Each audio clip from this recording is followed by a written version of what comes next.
রান্না পুজোর ঠিক আগে এরকম একটা পিঠে চচ্চড়ির অনুষ্ঠান যাদের বাড়িতে হয় তারা কমেন্ট করে কিন্তু জানিও। আজকে আমাদের বাড়িতে পিঠে চচ্চড়ির অনুষ্ঠান ছিল, সেই জন্য এখানে অনেক রকম পিঠে বানানো হচ্ছে। এখানে আশকি পিঠে, তালের বড়া, কলার বড়া, পায়েস, ভাজা পিঠে সমস্ত কিছুই আমরা বানিয়েছিলাম। আর মনসা পুজো হবে, এগুলো মনসা পুজোর প্রসাদে দেওয়া হবে। তো ব্রাউন ঠাকুরমশাই আসবে, এসে এগুলো পুজো দেবে।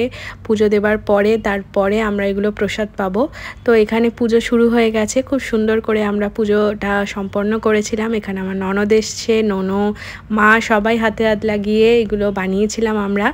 আর কাদের বাড়িতে এটা হয় পুজোটা তারা আমাকে কমেন্ট করে জানিও। আর দুপুরের লাঞ্চে ছিল পান্তা ভাত, ডাল চচ্চড়ি, ভাজা। আর এখানে আমরা হাসাহাসি করছিলাম কারণ হচ্ছে এখানে ব্লগিং করছে। তো বেশ সুন্দর করে ও ব্লগিংটা করছিল, খাবার দাবার কী কী ছিল সেগুলো দেখাচ্ছিল, তারপর ওর মামার বাড়ি একটা হোম ট্যুর দিচ্ছিল। ভিডিওটা ভালো লাগলে লাইক, শেয়ার, কমেন্ট করতে ভুলো না।